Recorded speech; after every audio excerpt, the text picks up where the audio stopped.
a quick intro about myself, and then I want to really dig into what exactly is the problem statement that we're trying to solve. And the way that I want to start doing that is by taking a look at organizations as a whole, and particularly privacy and security organizations within a company, and what exactly are they trying to solve, or what are some of the things that they're trying to solve. Hopefully with that, it will be clear as to kind of why we why we need the data classification in general. So after that, I'll dig into kind of the nitty gritty of the system, right? Which is this data classification system that we have at Facebook that classifies a bunch of data, not only in offline systems, but in online systems at all. After that, I plan to go over a little bit of the ML aspects of it, and particularly the retraining flow of a system of this scale.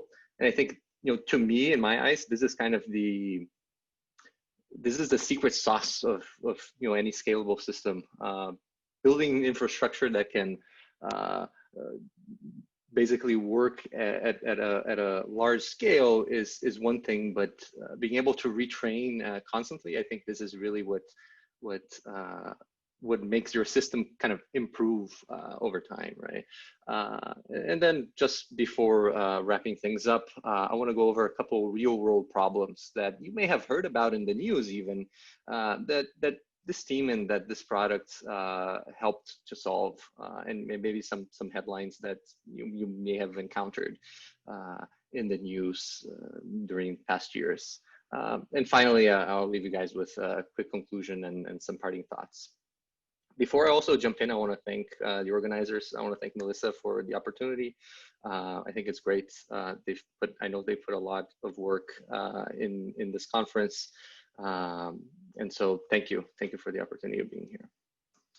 Great, so a little bit about me, right? As Melissa mentioned, I work at Facebook. I lead a team there that's for data discovery. And you can think of data discovery essentially as attaching different attributes to data. And particularly what we're talking about here is semantic attributes. So if you have, say, a string, or if we have an integer, we want to know exactly what is being stored in that string or integer. Is this message content, or is this a social security number, or is this something else? I graduated from UC Santa Barbara. You see there a picture of the campus. It's right on the beach. Great place to be on the beach. Great place to study as well. So if any of the folks are thinking of going to graduate school there, or pursuing further education there, let me know. I'll be more than happy to connect you with some of the professors that I know there. Previously, I've worked at different companies as well within the Valley. As well, if folks need connections there, I'm more than happy to introduce them. I want to start by talking a little bit about the problem statement, right? And before we kind of dig into the problem necessarily that we're solving, I want to talk a little bit about sub-organizations within a company, and particularly security and integrity and privacy. And when you look at security and integrity organizations within a company, they're generally trying to solve a certain set of problems, right? And I think the first problem that we think about of these organizations solving is prevention of attacks. And I think this is a classic mindset of security that people have, where a security engineer is essentially doing some sort of vulnerability testing, or they have some sort of white hat program where you as an individual researcher goes and submits a bug report, and maybe you get some money out of that. Another type of problem that security integrity is looking at, and particularly integrity, is addressing bad actors, right? And maybe you have fake accounts in your website, you want to target those, or maybe you have particularly spammy users, you want to block those, or you want to detect abuse within your platform, so that you maintain the overall value that your platform is providing to legitimate users high. Another kind of problem, right, that security or an integrity organization is looking at is, and I think this is, people don't think too much about this, but it's really around securing data and securing internal data. From a security perspective, you can think of sometimes your attacker is not going to be someone external, like like someone that would be coming in that you'd be catching through a vulnerability testing or a white hat program, but it may actually be an employee or someone internal. So one of the things to deal with in security, it was, well, how do you secure certain internal data that should be classified, right? And the example here is you can imagine that a company must maintain somewhere where are all the salaries of their employees that they're paying. Well, you probably don't want every employee to have access to that. Another one is if you think of a company like Facebook or even Google that may have a messaging service. Well, those messages are likely stored somewhere. Otherwise, you wouldn't be able to keep a record of those messages every time you enter in a chat thread with someone. So you want to make sure that those are kept in a way that's safe and that employees, well, they shouldn't have access to that, even if there is a mistake in the system. And of course, among many others, right? Like these are just a small subset of things that security and integrity kind of look at. In the privacy space, we're dealing with things that are perhaps a little bit more abstract. And the first one is around like data collection, right? We want to ensure that data is only collected for what's necessary. Example here can be, let's say we are asking for your phone number, perhaps for some security use case. We shouldn't, and if all we need to verify your identity is your phone number, we shouldn't be asking for what sorts of bands do you like to listen or things like that, right? So collecting only the type of data that's necessary. Around retention is another issue that privacy organizations look at, which is, given that now we've collected some data, how do we retain this data for only the amount of period that we're necessary to retain? Example here is, let's say we're doing some analytics on some information about you, and we only need to do this analytics for the past 30 days. We shouldn't be keeping this analytics data for, say, 31 days. If we're only using it for 30 days, let's just keep it for 30 days. There's another, I think, more general concept around data governance, right? Which is really about understanding what data a company has and managing the data that a company has, and then applying policies on top of this data. So, for instance, if we know that so let's say some legislation comes in the U.S. and says, hey, by the way, phone numbers for U.S. users should not be used for such and such purposes, right? Well, you kind of need to understand, do we have any U.S. phone numbers or not, right? So this kind of plays with the idea of data governance.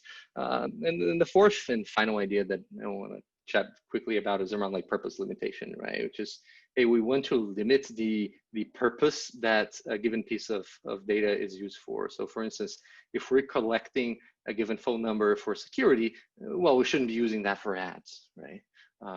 And that's kind of the idea. And of course, among many other things that privacy looks at. So what I want to look at right now is essentially, let's say you were tasked to solve some of these problems from these organizations. What would be the high level breakdown that you would have to do? And I think if we go through this exercise, you may or may not see that there are certain common patterns, right, in solving some of these problems. So if you look at, for instance, securing data or securing internal data, which is the problem that I just talked about for security, well, what do we need to do? Well, first of all, we need to know where the data that needs to be secured is. We're not going to be securing all of the data within the entire company because if we're doing so, now we're applying access controls on literally everything. So now every time your employee goes to check any sort of data, now they need to go through all of these hoops, and that that's actually going to slow down your organization. So you want to selectively apply access controls to the data that is in question, right? So you need to know where is that data in question. After that, well, you need to apply the access controls, right? But the hard part is knowing where this data in question is. Second one for data governance, right? And very much like the previous example, you need to know where data of importance is located. Once you know, hey, these are where all of the, say, US phone numbers are stored. Now we can go ahead and apply certain privacy policies on top of this data. Retention, you see essentially the same thing, where you need to know where the data of importance or the data that needs to be retained is. Are we retaining business data? Are we retaining user data? Do we need to retain server logs? If so, if we don't need to retain server logs, then you don't care about applying retention policies on top of those. But perhaps if you're applying retention, if you care about retaining user data, then you want to know where your user data is. So once you know where the data of importance is, well, you need to know the retention period of the data in question, and you need to remove that piece of data on expiration. So all of these problems, right, that we're talking about, they have kind of a common thread on them, right? Which is one must need to know how to understand data. One must understand data to be able to solve these. If you don't understand data, you don't understand where the data of importance is for your use case, you cannot secure data. You cannot apply data governance policies. You cannot solve retention per se. If you don't know where the data that, say, needs to be retained or needs to be applied a given policy or needs to be secured is at. So that's kind of the common theme. So great. So now we know that, hey, we need some system in place to help us understand data. How do we go about solving this problem of data understanding? And as you can imagine, there's multiple ways to going about this.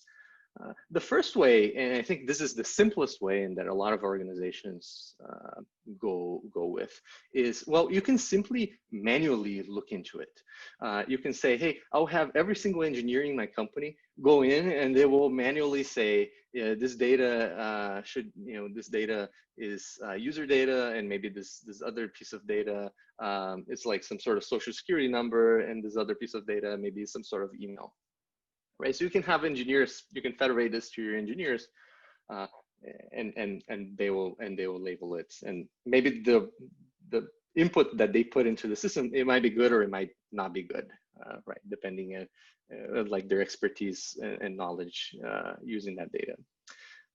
The other way that we could potentially solve this problem is through data lineage. It's just, hey, perhaps if we understand the different relationships between these different data assets, and we know that at some source, this field is an email, we can propagate this email field everywhere else, right? So an example here is maybe at our top level application, we have tagged this thing as an email, and we know that this ends up going to some warehouse somewhere. And maybe it goes on to a variety of different tables from there. If we understand all of those relationships, well, now we can kind of propagate this manually added tag, right? And I know manually may seem kind of like a silly idea, right, to do this manually, but it's actually a fair way of going about solving this problem, depending on the size of your organization, right? And the third is, well, we could do some sort of content analysis. Can actually analyze the contents, look into this thing and see, hey, does this look like an email? Maybe if this looks like an email, it looks like an email from the US, because we know that emails collected from the US have these sorts of characteristics, smells like it, then it must be an email, right, with these characteristics. And maybe we will run this through a model. And the idea here is, how would you go about picking, right? What is the right solution for your organization? And I think the question is fairly clear, which it really depends on how much data you have, right? If you have not a whole lot of data, and maybe you're a startup with 10 customers, and you say, hey, is data classification your problem? They'll probably reply saying, no, actually customer adoption is our problem, right? We don't have enough customers, right? But if you're an organization with maybe with like billions of users, then this becomes a problem. You cannot have people manually look into things at all times. So how much data, right, are we talking about, right? And how much data do organizations nowadays have? And I just want to do kind of a quick run through of three of kind of the big tech companies, right? So if you look at Facebook, Facebook has about 2.7 billion monthly active users, around 1 billion monthly active users for Instagram. Google receives about 5.6 billion searches on every day. And they have 2.5 billion Android devices scattered around the world, right? As you can imagine, each one of these searches is generating some data in the back end, right? Each one of these 2.7 billion monthly active users for Facebook, well, they're generating some data, right? They're creating posts, they're liking things, perhaps sending messages, following other people, and etc. Right? Amazon, right? They have 2.5 million sellers, right? Well, you need to maintain that seller information somewhere. They have 150 million Prime members, and I believe they sell over 4,000 items per minute, right? So, each item sold will probably generate some transaction ID and maybe some transaction details. Every Prime member will have some search history associated with them, etc. Right? So all of this activity in these major platforms is generating some data. What is this data that's getting generated? And I think it's easy for people to generally think, oh, all of this data is user data. That's not really the reality, right? I think as engineers, we know that a lot of this data is actually not user data. As you can imagine, a lot of it could be logs from a given server instance, exceptions that might be happening on some tier or in some service. Android devices, they're going to be generating bug reports all the time. Maybe those bug reports may even contain some sensitive data about users. Maybe more likely they won't. Different identifiers, timestamps on like different events, stack traces if something goes wrong, and even certain data that is actually public from some of these platforms. Businesses, for instance, they can register with Facebook and Google to have their business kind of show, so they have a business profile. And you can imagine that in this business profile, they will have an address, they will have a phone number associated with them. However, that's not really personal data. That data is still public, right? I mean, the business doesn't. Business wants that data to be seen. It's open for everyone. So there's even data that may look like personal data, but it's not really personal data at the end of the day. As you can imagine, too, each one of these organizations has tons of employees, and there's a lot of data associated with each one of those employees. So there's a lot of employee information, and then of course there's user data. That's associated with the login information, posts, as you can imagine, messages that may happen. In Amazon's case, perhaps transactions, accounts on file, or like credit cards on file, etc. Right? So when you look at what is the problem, right, that we're trying to solve, is we want to identify user data. However, it's user data in this ocean of data, and most of this data that we're sifting through is kind of useless for our use case. We don't care too much about it. But that's basically kind of the problem that we're trying to solve. I want to dig in now a little bit in the specifics of what our data classification service looks like. And when you look at data classification, what we want to do is, well, there's a couple of steps, right, before we dig in there. But in the first step is, well, you need to know where all of the data from your company is at. The second thing is, great, now I know where all of the data should be at. Now how can I partition this universe of data in a way that is digestible for my system, so that we can actually sift through these mountains and mountains of data, right? The third step I would say is, great, now we know that, we're going to be looking at this slice of the universe for this period of time. How can I scan the slice of the universe, parse this data, normalize it somehow. As you can imagine, there's, not everything is in one database. Data is going to be moved to a variety of places. So this data may need to be normalized. And here we're extracting certain features from this content and finding different relationships. Finally, we're passing this to kind of a classification system that's actually going to run this data through a model. Once we run this data through a model, the question becomes, great, we have labeled something on a column level. Can we find different relationships between different columns so that we can better classify this data? And then finally, can we actually apply certain policies on top of this? So we look at kind of, this is basically kind of the overarching view of how we look at data classification, right? And the problem here that we're trying to solve is how can we label that a given string, for instance, is an email or a social security number or a message from a user at a scale that is essentially unprecedented, right? Like Facebook scale. So we're looking, okay, finding all data. How can we do that?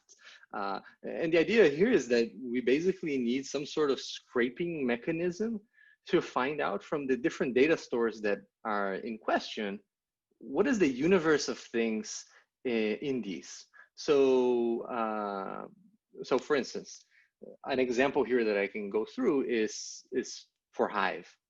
So Hive, Hive is essentially an analytics system for, you can think of it as basically a table that, table for analytics, right? A system for historical analytics. And so for Hive, if we were to ask the question, we need to know all the universe of things that are in Hive, we will need a piece of the system to be talking to the Hive metastore and be asking, hey, show me all the tables that are in scope for Hive right now. From all these tables that are in scope, let me figure out if there's any filtering that I need to do on my end or not. If not, let me go ahead and let me put these in a common table repository that we'll have, or asset repository, you can think of it. And an entry from this asset repository can look essentially like the example I have below, which is, maybe we say, hey, this data is coming from Hive. The asset name here, in this case, table name is maybe all underscore users. And the time that I need this thing to be scanned by is some Unix timestamp. And maybe I might attach some metadata to it, or I might attach some, some additional data to this that may be necessary. And I'll do the same thing, not just for Hive, but for MySQL. Maybe I want to scan everything in MySQL. Scuba is kind of an internal analytics system as well. And there's a variety of systems like that. But the overall idea is, how can we find a universe of tables or assets that we need to look at? I notice there's some questions here in the Q&A. So maybe we can address those before moving on. Anonymous attendee, how is data on this scale stored, right? So I think, so the idea here is data is stored all over the place, right? As you can imagine, some of this data, like I mentioned, is going to be stored in Hive for analytics. Some of this data might be stored in MySQL for a given product use case. Facebook and any other company, they're going to have a lot of internal database systems that are very specific to different products. So for instance, Facebook has this thing called like Messenger DB, right? That maybe it's used to store certain content from Messenger. There's like different key value stores as well that are just internal. So data is stored basically all over the place in a variety of databases. And this is where this step that I mentioned about scraping and finding the universe of data comes in, right? That's why we need kind of one scraper essentially per data store, because the way we are interacting with each data store is slightly different. And we need to find the universe of all things to look at. Another attendee mentioned, how do you know that the system is accurate? For example, certain pieces of data might look very similar to each other and result in misclassification. Yeah, great question. I'll get to that. So just hang on for a second. Yeah, we'll get there. Great. Moving on. Great. So now we know, hey, universe of things. These are all the assets that I need to scan. But of course, we can't scan everything right now. We have a finite set of resources. In fact, we have a cluster of machines that we can run things on. So we will have this system that will basically be constantly taking a look into this table repository and saying, hey, this might, and also be taking a look into my cluster of machines and saying, hey, does my cluster have enough capacity to support these, or how many, how many new jobs can my cluster support? And maybe the system will determine, hey, my cluster can support 100 more jobs right now. Great, so let me take the top 100 things that are in my table repository that are of high priority for me to schedule right now, and let me schedule a scan for those right now. So that's essentially what the scheduling system is doing.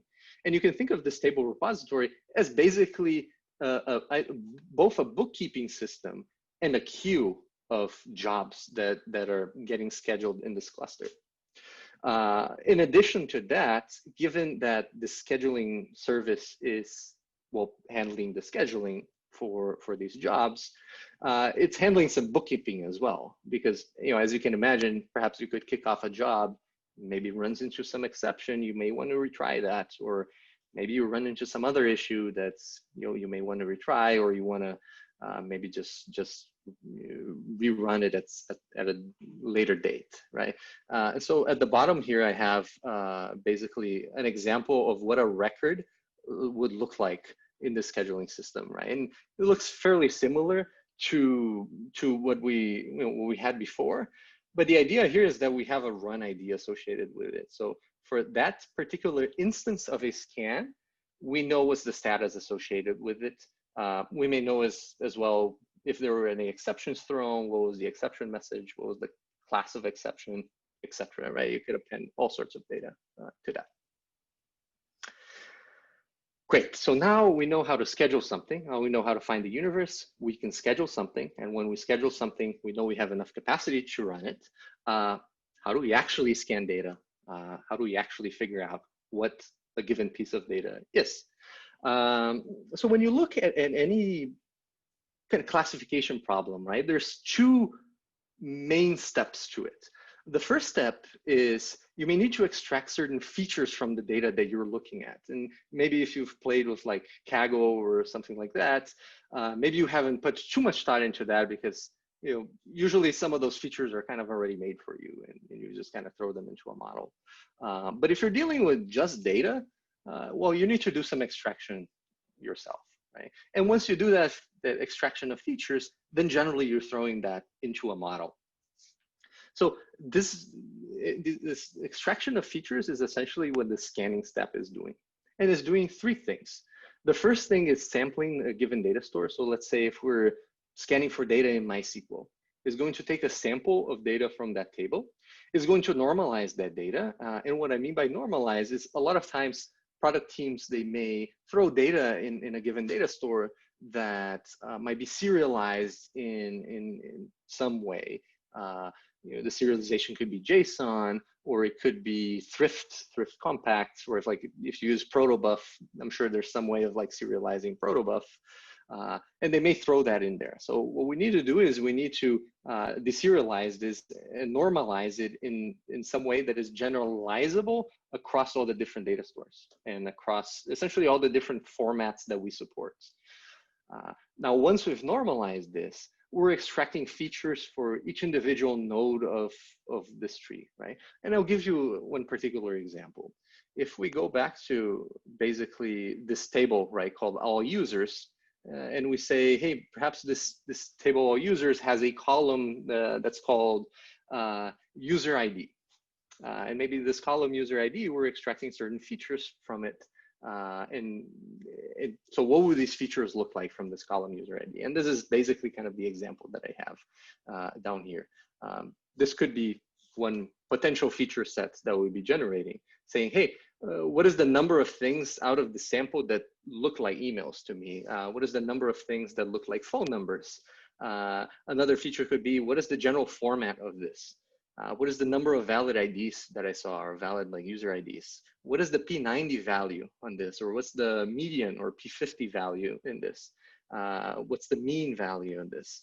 You could even throw features from different models. So if you were to throw some of these and aggregate them somehow, from like let's say you have an address model, right? A model that says, it takes a sample and says, hey, the sample is address or it's not address. You could even aggregate the results from that into a feature set like this, saying, hey, what is the probability of this column being an address, right? Or what is the probability of this column being like a message content or something like that. So the idea here is we're extracting a variety of features from these. Now, once we've extracted all these features, we're throwing these into a classification service. And what the classification service is doing is simply looking into the pair of kind of the underlying asset that we're generating a prediction for, and the set of features that is associated with that underlying asset, and it's producing a set of labels for that underlying asset. So I'll give you an example. Let's say if we had this, if we continue with this example in this column named user ID from this table named all_users, we would go ahead and from this feature set, hopefully we would generate a prediction saying, hey, this thing looks like a user ID to us. Now, of course, not everything, we may not be using machine learning to predict everything here. As you can imagine, some of these things that we may want to generate a prediction for, it may be very difficult for us to get ground truth data for it. An example for it could be access tokens, right? It's not like you're gonna find a bunch of columns, around Facebook that have access tokens stored, right? And maybe that's something that we still want to detect. So in addition to having a model running through these, we also have a rule-based system running through these. And depending on the class of data, we may use the prediction from the model, or we may use the prediction from this rule-based system. And part of this service is to determine which prediction to use, either from the model or from the rule-based system, based on different model releases, based on the training data that we have, etc. Right. Another example here is, and this I think highlights a little bit more of like this normalization aspect that I mentioned, is let's say we had this table called ML_data, and maybe this table had a column named features, right, which is just a JSON with the features that are going into some training model, let's say feed or something like that. We will want to know if that set of features is having an email or not, or is having social security number or something else, right? Like message content or address associated with it, right? So here we would actually be normalizing the keys within that JSON and generating a prediction for each one of those keys that's within the assets. Great, so now we went on and now we have some column level classification for a given asset, right? So for this table all_users, maybe we know that there's a column named user ID that happens to be a user ID. Maybe we have another column that's named LON and it has some ints that maybe it looks like a GPS coordinate. And maybe some other column named LAT, which has some integer that looks like a GPS coordinate as well. Now the question becomes, great, how can we find, how can we detect cases where by looking at a single column alone, we don't have enough information to determine what this data is, right? And the example that I have kind of written here is, let's say we have a 3-digit number right next to a number that that we know is a credit card number. How do we know that this is the CCV number or something and not say country code?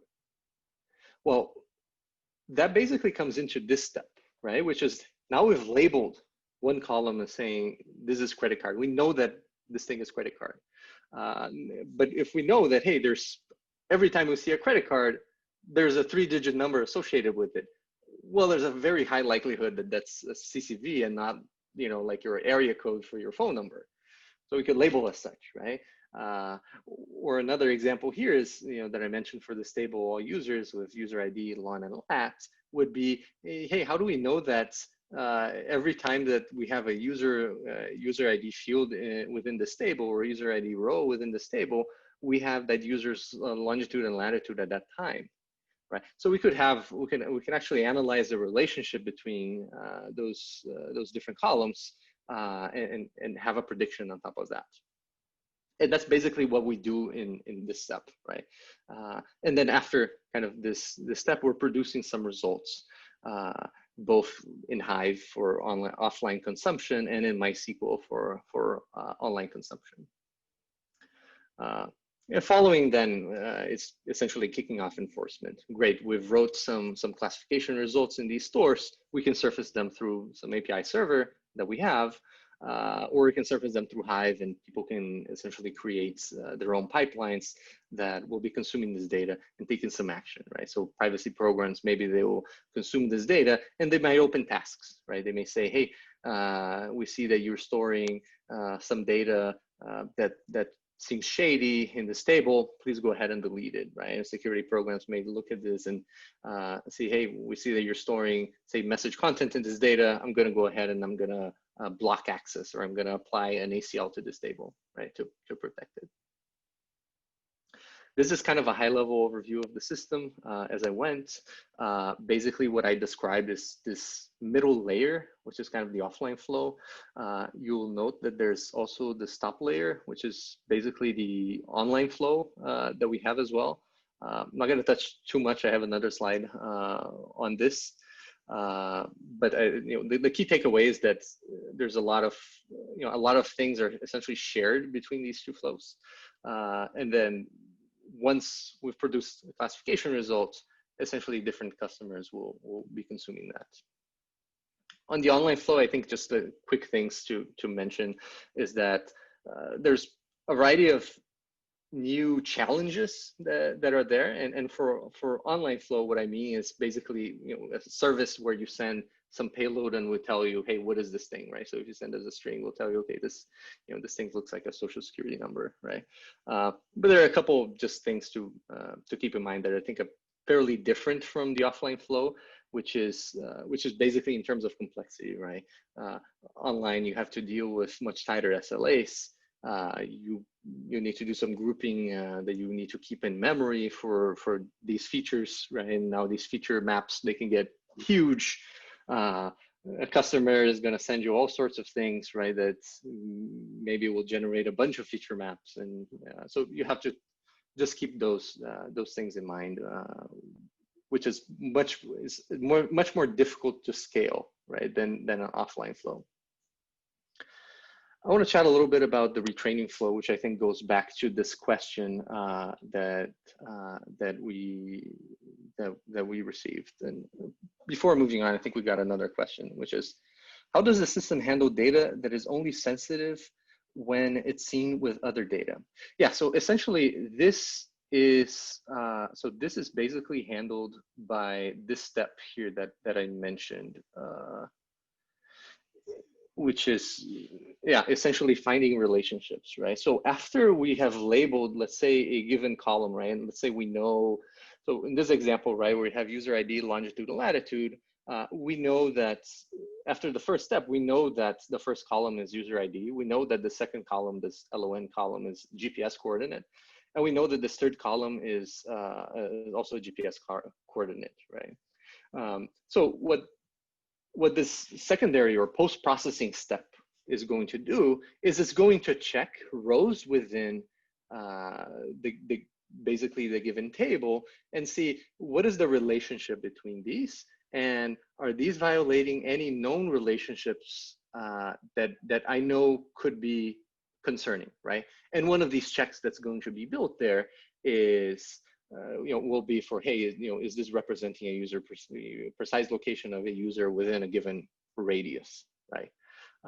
So that's basically, and then you could generalize this not just to solve this user precise location problem, but to solve as well the CCV problem, right? Where you have kind of a 3-digit number always next to a credit card and so on and so forth. So that's basically, we have kind of a general framework for that. But the way to think about it is like that. Great. So I think let's move on to the retraining flow. So I think one thing to note is that modern systems, they're constantly moving in this direction of having systems that are able to adapt with time. And I got this quote from this biology book, right? It says, in the struggle for survival, the fittest win out at the expense of their rivals because they succeed in adapting themselves best to their environment. And that's very much true, right? The system that's going to be the most successful in the long run is going to be the system that's most relevant at that given time. And you see this trend happening in the industry, not only with systems that we classically know needing some AI work or some machine learning work, like search, or like kind of other classic example like ads targeting, right? But even within systems like CI/CD systems, right? That you would never think of applying some machine learning to it, right? Or even, I think historically, even data classification, which is not kind of a new problem, has been mostly solved rule-based, at least from some of the solutions that I've seen from, say, 8 years ago or so. So what I would say is, look, our jobs as engineers should be to make systems that can improve over time, right? Ideally, I want to go to sleep, and when I wake up, I want the system to be doing better than it was when I went to sleep, right? Like, I think that's the general goal, right? So how do we do that? Well, we need some ground truth data for our system. And what do I mean by ground truth data is our system needs to know what exactly each one of these classes look like. Great, so how do we teach our system that? The first thing and the main method that we use is through manual labeling. Well, we're gonna ask developers to say, hey, tell me, if you're storing message content, tell me where you're storing this message content, so that once you've manually tagged this data, now we can use the system to find patterns to figure out what message content looks like. The second one is we can outsource some of this, right? So if we've scanned, say, 10 tables, or let's say we scan 100 tables, we could send 10 tables to manual review and have a group of manual labelers look into this data or look into a subset of this data and say, hey, from the looks of this looks like a user ID. And from the looks of this looks like an email, and maybe this other column looks like message content, because I can clearly see, the person may be asking something, right? And maybe some other one, maybe they'll know, hey, this very much looks like a street address or something. So what we've done a couple years ago is we've actually trained a group of manual labelers that are located in the Philippines to essentially be able to label these and generate ground truth data for our model. So a subset of data, like I mentioned, is sent to them, and our model is constantly retraining as new ground truth is coming into the system. This is a couple of pictures from the trip that we actually went to the Philippines to train them. And so the top one is kind of a picture of their office, and the bottom one is basically a picture of downtown Cebu City, which is where they're located. Now, great. Now we get some ground truth from the manual reviewers. We need to constantly retrain the model, right? So with this new ground truth, we'll resplit, right, our set of ground truth into a training and a validation set, and we'll be consistently retraining the model to see, hey, is this new version better or not? And we'll be putting this into a staging environment. And the staging environment will be basically looking into a subset of data from the production environment and generating metrics. So both the production environment is generating metrics and the staging environment is generating metrics, and we're constantly comparing these metrics. And once the metrics from the staging environment look better than the production environment, then we feel confident that, hey, perhaps we could push this new version of the model to production. And the metric for optimization that we use is called F2. And if you're not familiar with F2, I would say the first thing to get familiar with is with the concept of precision and recall. Precision, you're basically looking at how good you are at solving a given task, given that something is positive, right? So, concrete example here would be, how good is your model at identifying that something is a cat out of the cats that I have, right? And recall is essentially, out of all the cats that I know of, how many are you catching? So F2 is, F-score in general is basically the weighted average between precision and recall. F1 being, where you're giving the exact same weight for precision and recall. F2, you're giving more weight to recall. And then, you can have something like F.5 where you're giving more weight to precision and so on and so forth. And you have a formula there. And this is kind of an example of like a comparison, right, between that we have in our system. And I've blurred the labels here just for like comms reasons, right? But basically, this is kind of like the dashboard, right? That we would look where F2 is essentially the production model F2 score. Compare is essentially the RC model F2 score, and delta is the difference, right? So in this case, some classes or some labels we're doing better, and other labels we're doing worse. This is kind of a general diagram, right, of basically this retraining flow that I mentioned. So at the bottom, we're maintaining essentially the staging environment. At the top, we're maintaining a production environment, and we're consistently tracking metrics from both of these. Some of this data is getting split between both systems. And based on the metrics, we're updating, like we're constantly also updating thresholds for the model, right? That may or may not improve the performance of it.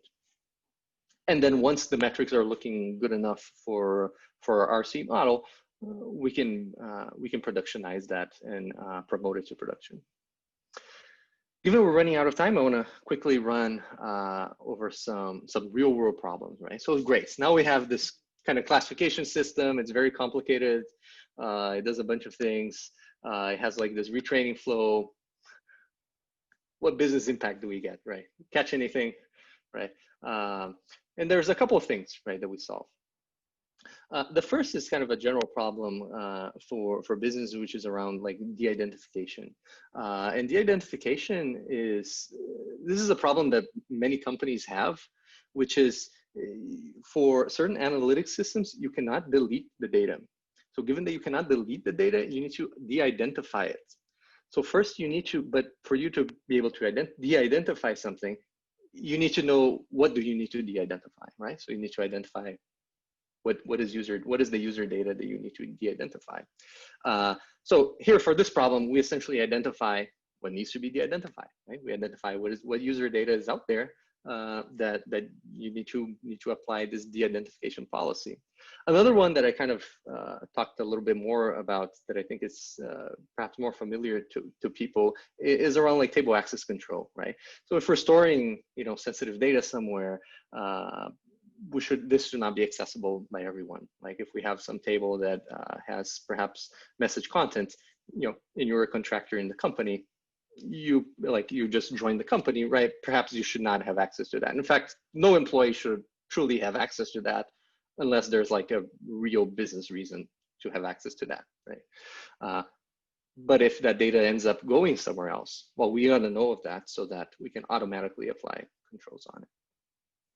And the third one is around like sensitive data, right? Which is like, let's say if we're inadvertently storing, say, access tokens or passwords somewhere. Well, we want to be able to find those, and we want to be able to take action on those that are stored somewhere. And I'm not sure if you guys remember, I think last year there was actually some news articles on these, right? That Facebook has actually ended up storing some passwords in a variety of places. And this was, I believe, front page of like CNN for a couple of days, and it was broke. I think Krebs on Security broke the story, and Forbes also had articles on this. So this is kind of all over the place. And actually, this system was the one automated system that found the most instances of this happening. There were other automated systems that were in place, and of course, there was a bunch of engineers who were manually looking for these things.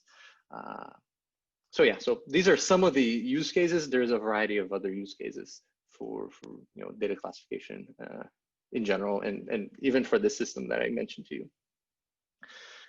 Great. So conclusion and some kind of parting thoughts, right? The first thing is, managing data at scale is different. Is very difficult. It poses unique challenges that require investing in kind of long-term infrastructure. But this investment can pay a lot of dividends because now with this automated discovery system in place, well, you can essentially apply a variety of programs and business use cases on top of it. The second one is, as a developer in general, you should aim to have systems that are constantly improving over time. If your system you built today looks the exact same as it was, say, a year from now, you will likely miss how the landscape changes, right? And the data landscape in your company will likely change as well, right? And this is not just for kind of data classification, but even within CI and a variety of other use cases. Focusing on strategic investments pays off in the long run, right? And I think this is kind of a key takeaway from any infrastructure group. If you may focus on kind of tactical things that are, maybe feel good right now, but like I mentioned, the system that I just described to you, of course, it wasn't built in a day or in a month or even in a year, right? It took many years and many engineers to build it. And these strategic investments, they may not pay off right away, right? But they will pay off in the long run if your vision is in the right place. Now, simplicity and reusability as well, I think, goes a long way, particularly at scale. One example here is kind of on our live prediction system. Basically, everything is reused from that, right? Like the only thing that's different is the interface to the system. So that's very nice because now you can actually support a variety of new use cases that you could not support before by simply reusing a lot of the same components. You can also learn more about the system. We have a blog post and a paper, link both of them here. Great, so some parting thoughts. The first thing is, look, even though that I think we're in kind of COVID times, 2020, not such a great year, and I think it's easy for people to get demotivated by that. But I think make no mistake that you, and I'm assuming the audience here is mostly students, but you as a student, you are in demand, and particularly as an engineering student, you're in demand. So don't settle for doing work that you may not find interesting, or it doesn't make you excited, right? So don't settle for something boring. I think it's okay to be picky. That's good. The other thing is, as I suspect most of you are starting your careers soon, if you haven't already started, seek like-minded individuals, right? Seek the right set of people, and by doing so, you'll be successful. Because technology is something that, especially as you're starting out, you can always pick it up. Maybe if you don't have enough experience in C++, but you're joining a C++ team, that's okay. That's something you can pick up. But if the right people aren't in place and you don't enjoy working with them, then you're going to struggle regardless of the technology, right? So seek like-minded individuals and you'll be successful. The third thing, and I think this is kind of a general general point, is I think it's easy for us as people who like engineering to just focus on engineering, but that's not really how corporations work, right? I mean, corporations, in the end of the day, they're businesses. So I think understanding, particularly as a software engineering, understanding some of the business aspects as well goes a long way, because this will help you understand what sorts of engineering solutions you need to build to essentially solve a given business need or to be successful. The third thing is, look, companies, technologies, these things come and go. Focus on people, and because people, they will be the same. You look at corporations, particularly like in the Valley. Yahoo was, once upon a time, kind of the biggest search engine. Well, all of those folks, they haven't left, right? They're still working. So focus on people. They're just working for different companies. So the company may come and go, but if you focus on people, you're going to be successful. The other thing is, constantly be learning. I think particularly, getting like your first job or your first few jobs is easy to kind of feel comfortable and not and kind of stop learning a little bit. I would say push yourself, constantly be learning, constantly be growing, and this will pay dividends in the long run. Final one is really know what it means to know who to follow and know what it means to lead, right? Especially, in your first jobs, I think it's easy for you to kind of get attached to maybe an idea or someone that, maybe they have a fancy title or something like that. And maybe you think that they're always right because of their fancy title. Doesn't necessarily mean they're always right. A lot of times, especially new folks, they may actually have more context about a specific product or a specific solution than folks that have worked on that, but have worked on a higher level for the organization, right? So I think be aware, right, of those things. And the final one is, look, please don't be afraid to reach out. This is my personal LinkedIn. Feel free to send a connection. I'm happy to chat. I'm happy to help any way that I can. Even if you want to set some time to chat or see if we can get a referral somewhere, I'm happy to help you, regardless of your goal. With that, I think thank you everyone for attending. We'll open for some questions if we have any time. I think we're slightly over. Yeah, thank you so much, Paulo. So I think we're actually out of time. We're already 2 minutes past 5 o'clock, and we're running over time to our next event. So if you don't mind, I could send you a link to the Discord that we have, and you'd be able to interact more with attendees and take questions there if you're interested. Yep. But thank you to all the attendees for attending this talk as well. I've pasted a link to our attendance form as well as a code for attendance in there.